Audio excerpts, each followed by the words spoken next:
زبیر صاحب کیا فرما رہے ہیں، ذرا سنتے ہیں، بھٹی صاحب سے پوچھتے ہیں۔ بالکل ایسی بات ہے کہ شہباز شریف صاحب کی پولیٹکس اور ان کی جو تھنکنگ ہے وہ یہ ہے کہ جی ہمیں کوئی نہ کوئی رستہ نکالنا چاہیے، اور رستہ نکالیں گے تو آگے پاکستان کا بھی فائدہ ہوگا اور پارٹی کا بھی فائدہ ہوگا۔ بہت سے لوگ ہیں جو ود ان دا پارٹی سمجھتے ہیں کہ جی اگر ہم ہر چیز ایکسپٹ کرتے رہیں گے تو اس کے نتائج خراب ہوں گے، اور ہوئے بھی ہیں۔ گھبرانے کا وقت آگے پی ٹی آئی والوں کے لیے، باقی قوم کے لیے ایک حوصلہ اور ہمت کا وقت ہے کہ تھوڑا سا اور دھکا دینا ہے، اور یہ آسمہ شرائع صاحب کے پروگرام میں سوال یہ پوچھا گیا تھا کہ کیا شہباز شریف صاحب کو ڈیل کے لیے بھی باہر جا سکتے ہیں نواز شریف صاحب سے بات کرنے کے لیے؟ بھٹی صاحب ذرا مجھے یہ بتائیے گا، دیکھیے اس کی بازگشت بہت زیادہ ہے، اور جو حکومت کا یہ ایکشن ہے جس کو آپ بھی اکنالج کرتے ہیں کہ یار یہ کام پہلے بھی ہو سکتا تھا، اس کی ریلیونس مجھے بتائیے، اس کے چانسز کتنے زیادہ ہے؟ ہاسٹیلٹی تو دونوں سائیڈوں پہ ہے نا، لیکن چانسز کتنے زیادہ ہے کہ شہباز صاحب کو کچھ کام بن جائے؟ دیکھیے پہلی بات تو یہ ہے کہ آپ دونوں کی مہربانی کہ آپ نے فوراً بزدار صاحب کی بات روک دی تھی، ورنہ میرا دل دکھ رہا تھا۔ حذف کرتے ہیں اور دوسری بات یہ ہے کہ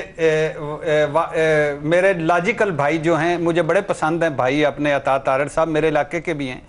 واجد ضیاء صاحب کو برا نہ کہا کریں، کیونکہ شاہد خاقان عباسی اور پورا مسلم لیگی وفد جو ہے پیش ہو چکا ہے واجد ضیاء صاحب کے پاس، اور ان کی صلاحیتوں کو اکنالج کر چکا ہے۔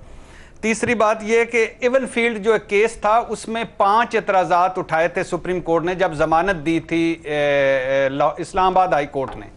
5 کیس وہ اٹھا کر اس میں اعتراضات، تو پھر انہوں نے کنفرم کر دی تھی ضمانت، تو یہ بھی ہے۔ ایک چوتھی بات، اچھا شہباز شریف صاحب پہ آنے سے پہلے لاہور ہائی کورٹ نے جو ضمانت دی ہے اس میں میرے کچھ سوال ہیں، آپ دونوں وکیل ہیں، میں لے مین ہوں، مجھے اپنی عدالتوں کا احترام ہے، عدالتیں جو فیصلہ کرتی ہیں میں ان کے ساتھ ہوں اور مکمل احترام کے ساتھ۔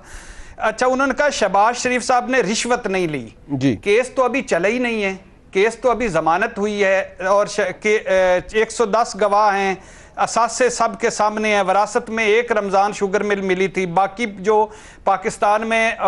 جائیدادیں ہیں اور جو لندن میں 4 جائیدادیں جن میں 3 یا 2 بیچ چکے ہیں باقی ہیں، وہ کہاں سے آئی ہیں؟ یہ کیسے سویپنگ سٹیٹمنٹ؟ اہل خانہ کو تحائف، لندن میں جائیدادیں، 70 گنا اثاثے جو بڑے ہیں مبینہ طور پر، یہ سارا مبینہ طور پر ہے کیونکہ ابھی ڈسکس ہونا ہے، یہ کہاں سے؟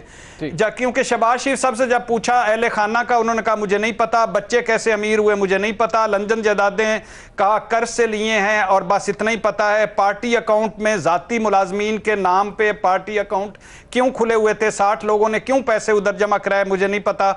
اچھا دوسری بات ہے نیب نے لکھا ہوا ہے ضمانت میں، نیب نے اعتراف کیا درخواست گزار کے ذرائع آمدن معلوم کرنے کے لیے تفتیش نہیں کی۔ جب کرونا پیشی ہوئی تھی ہمیں سب سوالات اسی ٹاپک پر تھے، بار بار وزیر آپ وہ پوچھتے رہے کہ آپ وزیر اعلیٰ تھے، تنخواہ نہیں لیتے تھے، اور یہ آپ یہ علیحدہ بات ہے 5 کیمپ آفس چھوڑ دیں، اثاثے کیسے بڑھے، کوئی جواب نہیں، وہ جو بھینس دودھ والا اسی میں نکلا۔ اچھا آخری 2 باتیں، شہباز شریف صاحب نے کوئی جائیداد نہیں خریدی، نہ ان کی ملکیت ہے، جو پاکستان میں جائیدادیں اور لندن میں جائیدادیں شہباز شریف صاحب خود مان چکے ہیں، لاہور ہائی کورٹ لکھتے ہیں کہ شہباز شریف صاحب نے کوئی جائیداد نہیں خریدی، شہباز شریف صاحب خود مان چکے ہیں کہ میں نے قرض لے کے، اور انیل مسرت ان میں قرض کھا تھا، اس سے بھی میں نے قرض لیا تھا، عمران خان کا جو دوست ہے تو اس سے بھی۔ تو اچھا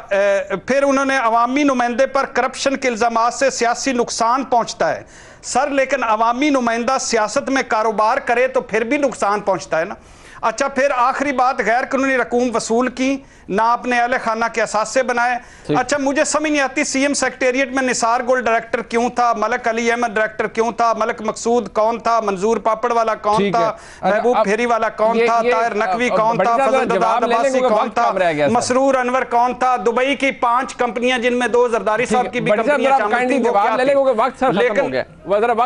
لے لینا۔ اچھا نہیں آخری بات جو آپ نے پوچھی وہ یہ پوچھی کہ شہباز شریف صاحب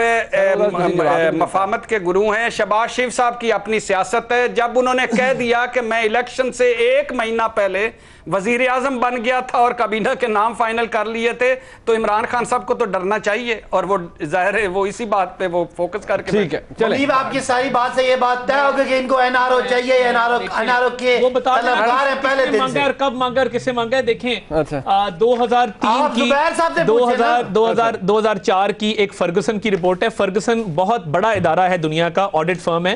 انہوں نے ایک آڈٹ کیا میاں شہباز شریف کی فیملی کے حصے میں جو ایسٹ 2003 میں آئے وہ 1 ارب سے زیادہ کے ہیں۔ وہ ڈاکیومنٹ میں نے خود کورٹ میں جمع کرایا ہے۔ اس رمضان شوگر مل کے علاوہ کئی 100 ایکڑ زمین ہے جو کاشت ہوتی ہے جو شہباز شریف صاحب کے حصے میں آئی۔ علیم خان کا ایک کیس ہے اور ایک بریگیڈیئر امتیاز کا کیس ہے۔ اس کیس کے اندر یہ بات طے کی گئی ہے اور کورٹ نے بطور نظیر اس کو سائٹ کیا ہے کہ اگر کوئی شخص اپنے انکم ٹیکس گوشوارے جمع کرا رہا ہے اور اس پہ ڈسپیوٹ نہیں کرتا ایف بی آر تو اس کو سچ مانا جائے گا۔ ہماری ایگریکلچرل انکم، ہماری بزنس انکم وہ صحیح مانی گئی ہے۔ اس کے بعد آ جائیں آپ گفٹ کی بات کر لیں۔ شہباز شریف صاحب نے وراثتی زمین میں سے 700 ایکڑ اپنی بیوی کو گفٹ کیے ہیں، تو اس لیے یہ کوئی میں سمجھتا ہوں اچنبے کی بات نہیں ہے۔ اور اس سے آگے آئیں، جو انویسٹیگیشن ہوئی ہے، جو 110 لوگوں کو بلایا گیا ہے، وہ صرف عدالت میں نہیں بلایا گیا، نیب کے روبرو وہ اپنے بیانات قلم بند کر چکے ہیں۔ جو 58 والیومز ہیں یہ انویسٹیگیشن کا ہی نتیجہ ہیں، یہ 58 والیومز ایسے نہیں آئے، اور اس کے اندر ایک لفظ بھی انکریمنیٹ نہیں کرتا شہباز شریف کو۔ آخری بات، میں بھٹی صاحب کے ساتھ اس پہ 1 گھنٹہ بیٹھنے کو تیار ہوں کہ بطور وزیر اعلیٰ کچھ فیصلے کیے، 2 ارب کا نقصان اپنی فیملی کی ملز کو پہنچایا۔ جب سندھ میں گنے کی قیمت 155 تھی، ہم نے 180 رکھی، سبسڈی پنجاب سے 1 روپیہ نہیں گئی، ایتھنول پہ ٹیکس ہم نے لگایا، ایکسپورٹ پہ جب 9.3 روپے سبسڈی 2017 میں سندھ نے دی، ہم نے نہیں دی، قوم کا پیسہ بھی بچا اور ملوں کو نقصان ہوا۔ اور وہ سندھ ہائی کورٹ کا آرڈر بھی موجود ہے 2014 کا، جس میں 12 روپے سبسڈی سندھ گورنمنٹ نے دی تھی، ہم نے نہیں دی۔ 1 ارب کا نقصان صرف بیٹے کی مل کو ہوا ہے۔